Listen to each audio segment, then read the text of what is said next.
The sad real-life story and tragic ending of Marvin Gaye. Singer Marvin Gaye was one of popular music's most successful and innovative recording artists. He expanded the boundaries of the rhythm and blues and soul genres as he explored social and sexual themes in his music. Gaye began his career with Motown Records, where he recorded a long list of records that rose to the top of the charts. Later, he blazed new trails with albums such as What's Going On and Let's Get It On. Sadly, his life and career were cut short in tragic fashion when he was shot by his own father. Gaye's tragic life was foreshadowed by his difficult childhood and rebellious teen years. He was born as Marvin Pence Gaye Jr. on April 2, 1939, in Washington, D.C., named after his father. He would later add the E on the end of his last name when he became a professional entertainer. Gaye was the second of 4 children of Alberta and Marvin Gaye Sr., who were devout Seventh-day Adventists. Gaye's father was a minister. With brother Frankie and sisters Jean and Zeola, Gaye grew up in a poor and segregated section of Washington. Their physically abusive father, who, according to accounts, drank heavily and enforced strict religious discipline, further oppressed their lives. All throughout his life, Gaye had a very troubled relationship with his father, a circumstance that would later have tragic repercussions. Gaye's mother was a contrast to her husband, a responsible woman who was regularly employed as a maid. Gaye exhibited a talent for music very early in his life. When he was only 3 years old, he began singing gospel hymns in his father's church choir. At the time, Marvin Gaye Sr. was a preacher in a church called the House of God. Gaye's musical interests continued into his teenage years. At Cardozo High School he studied drums, piano, and guitar. Further displaying his versatility, he also played the organ. As a teenager, Gaye was handsome but shy, and he immersed himself in his music. He showed little interest in other studies and, in 1957, he dropped out of school to join the Air Force, hoping to learn how to fly. He soon realized, though, that he wasn't military material. The U.S. government agreed and gave him an early and honorable discharge. Marvin Gaye Sr. wanted his son to apply his musical talents toward a religious vocation, but Gaye had other ambitions. Once back in Washington, D.C., Gaye had no interest in returning to choir music. Rather, he started singing with a rhythm and blues vocal group called the Rainbows. Other members included future recording stars Don Covey and Billy Stewart. Later, he formed his own group, the Marquis, with friends Reese Palmer, James Nolan, and Chester Simmons. In public appearances, the Marquis mostly performed for high school audiences. However, the group attracted the attention of famed guitarist Bo Diddley, and he helped the Marquis produce a single on the OK label, a subsidiary of Columbia Records.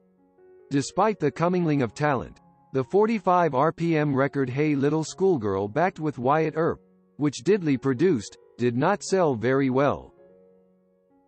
To help make ends meet, Gaye worked as a dishwasher, a humiliating position that he resented.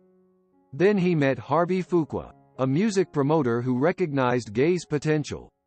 At the time, Fuqua was reforming his old group, called the Moonglows, and he wanted the Marquis to be his backup singers.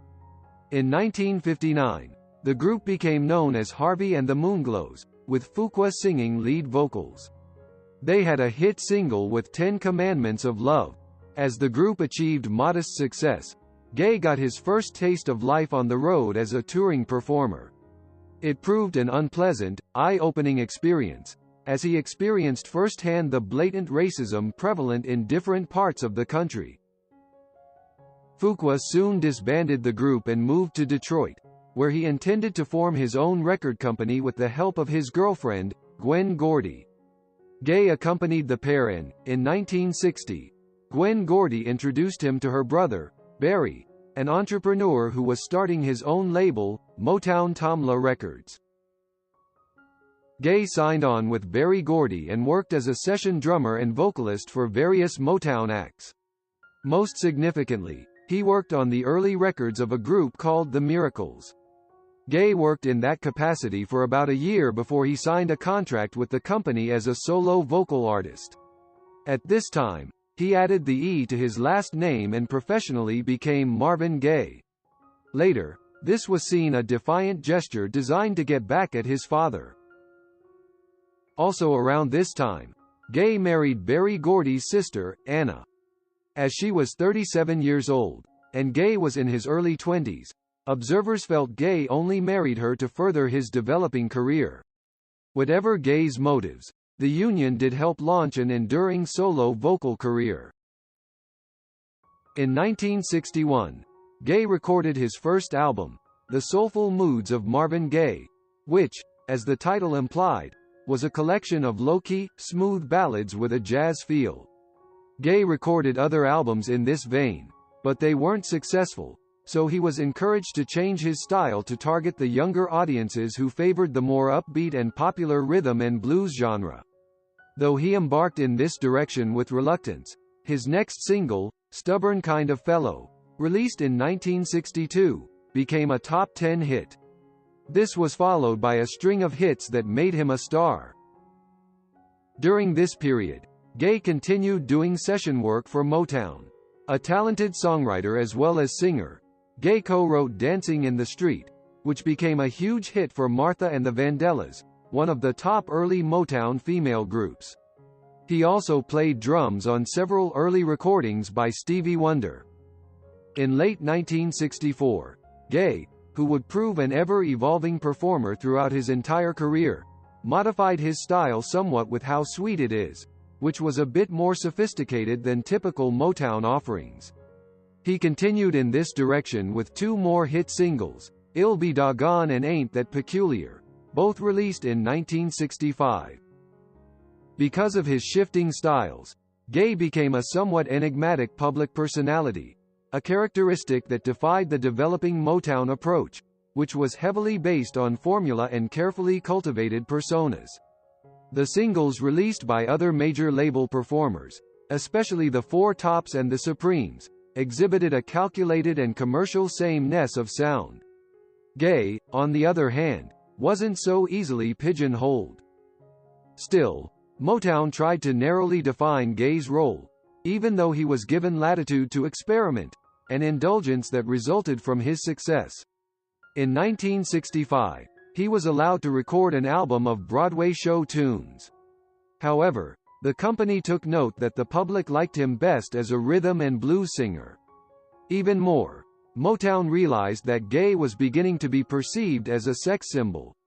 One of the few solo performers in the label's group-oriented stable of stars, Gaye developed a reputation as an attractive ladies' man. To capitalize on this perception, the heads of Motown came up with the idea of teaming him up with its female solo artists to record romantic duets. Gaye's first partner was Mary Wells, who became famous in 1964 with the smash hit single My Guy. Their better-known duets included Once Upon a Time and What's the Matter with You, both released in 1964.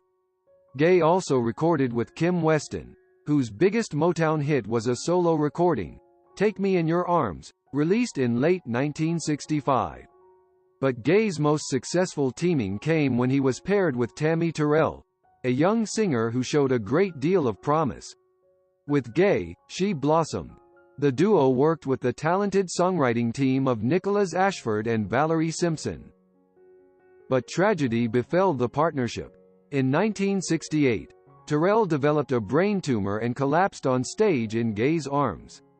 3 years later, she died.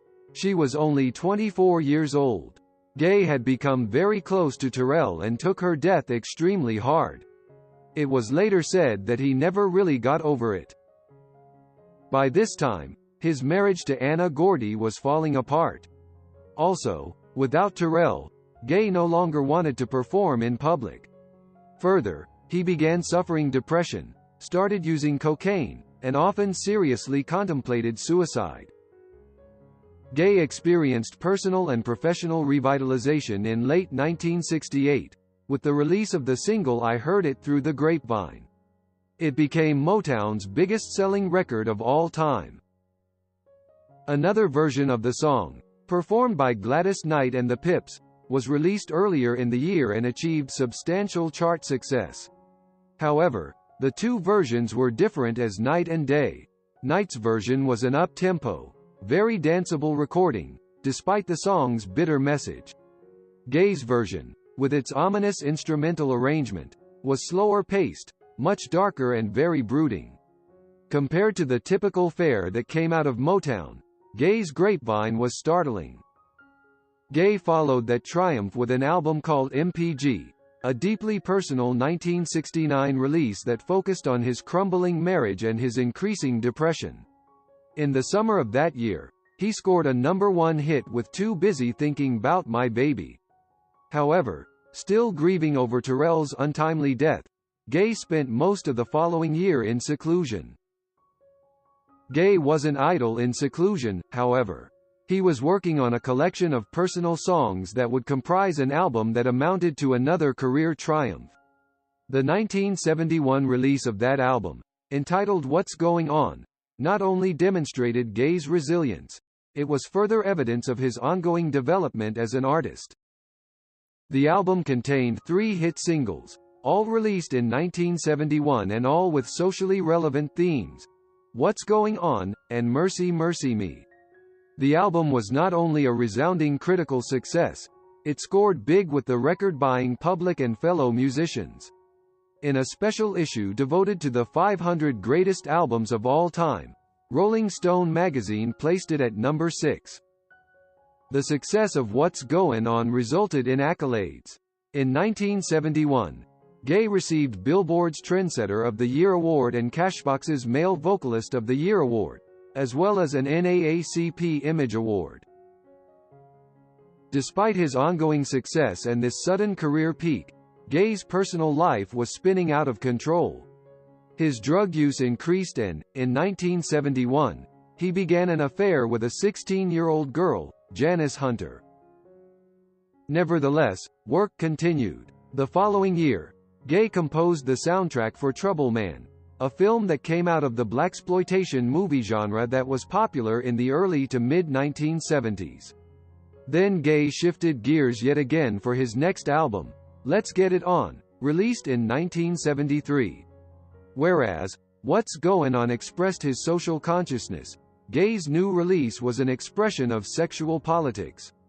The title song was a #1 hit single.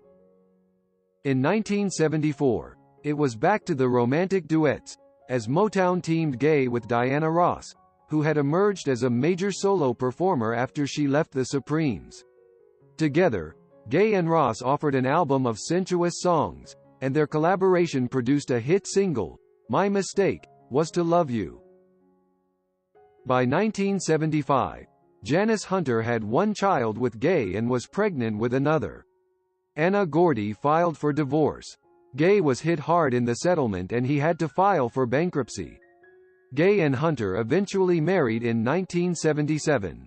Their 2 children included a daughter, Nona, and a son, Frankie. The divorce forced Gaye to delay work on his next album, I Want You. It was eventually released in 1976, garnering critical acclaim and healthy sales. 2 songs from the album became hit singles, the title track and Got to Give It Up. However, in 1978, hoping to escape personal problems and trouble with the Internal Revenue Service, Gaye moved to Hawaii. The following year, he released a double album, Here My Dear, which dealt with the pains experienced in his first marriage. As part of the divorce settlement, Gaye was ordered to pay all royalties from the album to his ex-wife. In 1980, continuing pressure from the Internal Revenue Service compelled Gaye to flee even farther, to Europe, where he recorded his next album, In Our Lifetimes. When the record appeared in 1981, Gaye was aghast. Motown, he claimed, had altered the work without his consent and released an essentially unfinished album without his permission. In retribution, Gaye left the label in 1982 and signed with CBS Records. Motown must have rued the development, as Gaye's first album for CBS, Midnight Love, was a tremendous success. It sold 2 million copies and included the song Sexual Healing, which was a hit single and earned Gaye a Grammy Award for Best R&B Vocal Performance. In 1983, Gaye made a number of rare public appearances. He performed live at that year's Grammy broadcast and performed some concert dates. In addition, even though Gaye had ended his 20-year relationship with Motown, he appeared on the company's memorable 25th anniversary television special. Despite Gaye's continued success, and his enduring stature as a major musical force, all was not well. During this period, Gaye reportedly exhibited erratic personal behavior and an increased dependence on cocaine. During his brief concert tour, Gaye had to be hospitalized for physical problems arising from his drug use. In addition, he reportedly developed an acute case of depression. Those closest to the singer indicated that Gaye suffered remorse over his two failed marriages. Janice Hunter, now Janice Gaye, had filed for divorce in 1979 and that he felt powerless to control his drug use and continued to grieve over the death of Terrell. His physical and mental problems drove him back home, which proved unfortunate. In 1983, Gaye moved in with his parents, in the Los Angeles home he had bought for them 11 years earlier. This placed him under the same roof with his difficult father and only aggravated the long-standing hostility existing between the two men. In the dysfunctional environment, Gaye experienced sudden mood changes that provoked arguments with Marvin Gaye Sr. Finally, on April 1, 1984, Gaye and his father reportedly got into an argument about money, and things turned violent. Marvin Gaye Sr. shot his son twice, at close range, with a .38 caliber revolver. Later, he claimed that he acted in self-defense. Following the shooting, Gaye was taken to the California Hospital Medical Center, where he was pronounced dead. The next day, Gaye would have been 45 years old. Gaye's death, and its violent nature, stunned an adoring public who had embraced the charismatic singer through all phases of his career. More than 10,000 people attended Gaye's open casket funeral in Los Angeles, California. Robinson and Wonder delivered heartfelt eulogies. After Gaye's death, Columbia and Motown collaborated on the 1985 release of two albums, Dream of a Lifetime and Romantically Yours, that included unreleased material from the 1970s and the Midnight Love Sessions. In 1997, Motown released Vulnerable, an album of unreleased ballads. Beside his wives, Gaye's survivors included Marvin III, whom he adopted during his first marriage, and son Frankie and daughter Nona, from his second marriage. Marvin Gaye was inducted into the Rock and Roll Hall of Fame in 1987. In 1992, his daughter Nona launched her own recording career on Third Stone Records. Rest in peace Marvin Gaye, goodbye.